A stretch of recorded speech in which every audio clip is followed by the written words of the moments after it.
अस्सलाम वालेकुम जी। आप देख रहे हैं पे टेक्स का यूट्यूब चैनल और मेरा नाम एहसन सिद्दीकी है। आज का जो वीलॉग है हम इस पर डिस्कस करेंगे पाकिस्तान की ओवरऑल इकोनॉमिक सिचुएशन के बारे में और ऐसे कौन से मेजर्स हैं जो करंट गवर्नमेंट ने लिए हैं और मज़ीद व्हाट वी आर एक्सपेक्टिंग कि हमारी इकानमी अगले 3 to 4 मंथ्स में कहाँ पे जा रही होगी। अगर हम स्टार्ट करते हैं जी, मुफ्ती इस्माइल साहब की रिसेंटली जो हमारे फाइनेंस मिनिस्टर हैं उनकी एक प्रेस कॉन्फ्रेंस है जिस पे उन्होंने क्रेडिट लिया कि जी उन्होंने पाकिस्तान की इकॉनमी है उसको कोलैप्स होने से बचाया और जो हम डिफ़ॉल्ट के वर्ज पे खड़े थे उससे रोल बैक किया। नो डाउट जी, ये सारा कुछ पिछले 4 मंथ्स में जो आप लोग you guys are well aware of कि जी IMF की जो हमने 2 बिलियन की ट्रांच लेनी थी जिसके लिए हमने काफ़ी ज़्यादा मेजर्स किए हैं। अब उन मेजर्स में मुफ्ती इस्माइल साहब या नून लीग की जो गवर्नमेंट है उन्होंने क्या क्या स्टेप्स उठाए थे, अगर आपको मैं थोड़ा सा बैकग्राउंड दूं तो जिसमें आपको जो हमारी सैलरीड क्लास थी उस पे काफ़ी ज़्यादा टैक्स को हमने बढ़ाया, हमारे जो कॉर्पोरेट टैक्सेस थे हमने वो इंट्रोड्यूस किए, फ्यूल की प्राइसेस बढ़ाई, इलेक्ट्रिसिटी की प्राइसेस बढ़ाई, फिर हमने जो अपने इंपोर्ट बिल हैं उनको कर्टेल किया सो दैट हमारे जो करंट अकाउंट डेफिसिट है वो नैरो रहे। इसके अलावा जो हमारी ओवरऑल इकोनॉमिक की सिचुएशन थी, दैट वाज इकोनॉमिक सिचुएशन कह रहा हूँ, पॉलिटिकल सिचुएशन थी, वो इतनी इनस्टेबिलिटी थी कि काफ़ी कुछ इस नो डाउट इस गवर्नमेंट को करना पड़ा है ओवर द पास्ट 4 मंथ्स सिर्फ़ और सिर्फ IMF की ट्रांच लेने के लिए।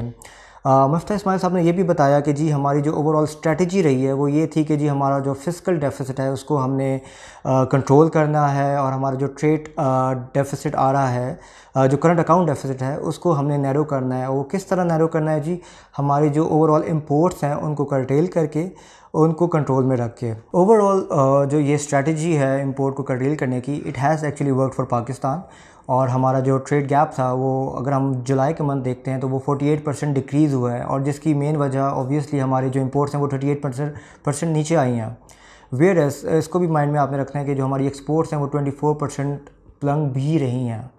सो ओवरऑल जो नज़र आ रहा है हमारा जो करंट अकाउंट डेफिसिट है that is going to shrink और अगर हम अगले 3-4 महीने भी यही स्ट्रेटजी रखते हैं तो वी कैन एज्यूम कि जी हम लोग we are moving on the right direction.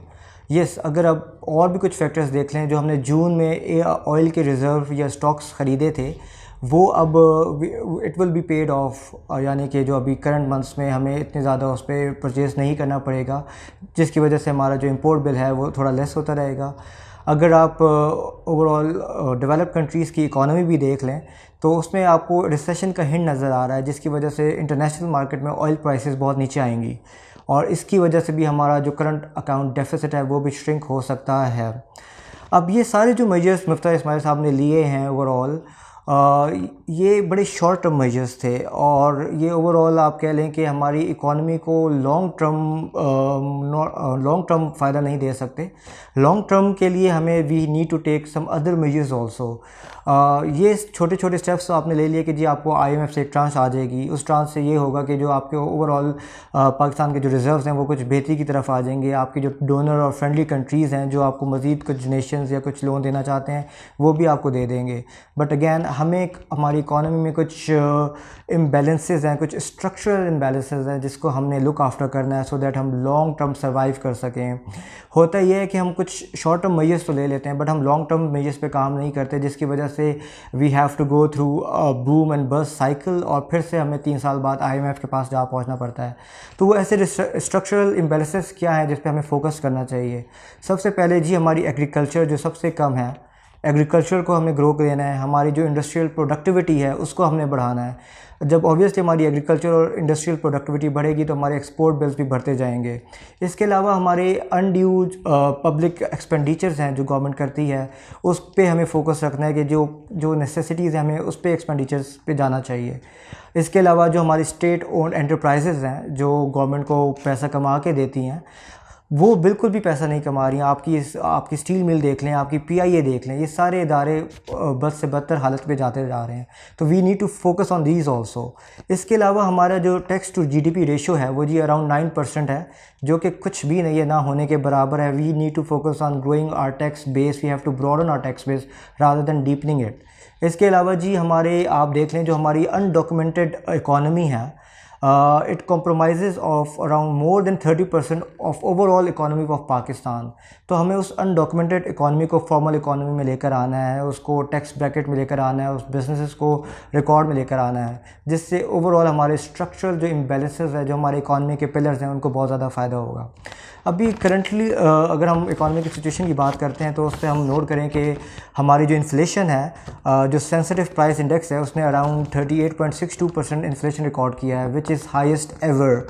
इसकी जो मेनली वजह है ऑब्वियसली फूड आइटम्स और नॉन फूड आइटम्स की प्राइसेस बढ़ना है, जिसमें डीजल ने सबसे ज़्यादा रोल प्ले किया है। डीजल की जो प्राइस है जी वो 109% के इंक्रीज़ आया है। इसके अलावा जो इलेक्ट्रिसिटी बिल्स के जो हमारी इंक्रीज़ आया है वो अराउंड 51% है, जिससे ओवरऑल हमारी इन्फ्लेशन पे बहुत ज़्यादा असर पड़ा है। अगर हम पाकिस्तान के रिज़र्व्स की बात करें, फॉरेन एक्सचेंज रिज़र्व्स की बात करें, तो स्टेट बैंक के पास इस वक्त अराउंड $8.92 बिलियन के करीब हैं, और हमारे जो कमर्शियल बैंक्स हैं उनके पास $4.32 बिलियन हैं। और अकोमुलेटिव अगर आप इनको देखते हैं तो लिक्विड फॉरेन रिजर्व्स पाकिस्तान के $14.32 बिलियन पे खड़े हुए हैं। गुड न्यूज़ ये है कि जी we might be receiving and we will be hopefully receiving $2 billion tranche from IMF by end of this month. और हमें इस वक्त UAE ने भी $1 बिलियन की इन्वेस्टमेंट की गारंटी दे दी है ऑन डिफरेंट सेक्टर्स, जिसमें गैस पावर सेक्टर्स आ जाते हैं, और फिर ट्रांसपोर्टेशन भी आ रहा है इसमें। चाइना ने जी हमें 4.2 बिलियन का पैकेज दिया है, जिसमें 2 बिलियन वो स्टेट बैंक के साथ रिजर्व्स करेगा, फॉरेन रिजर्व्स में रखवाएगा, और 2 बिलियन के करीब वो हमारे कमर्शियल बैंक्स को दे रहा है लोन की सूरत में। सऊदी अरब ने भी कुछ पॉजिटिव इंडिकेशंस दी हैं, और वी आर एक्सपेक्टिंग कि जी $4 बिलियन की ट्रेंच सऊदी अरब भी इन कमिंग्स 2 मंथ्स पाकिस्तान को दे रहा होगा।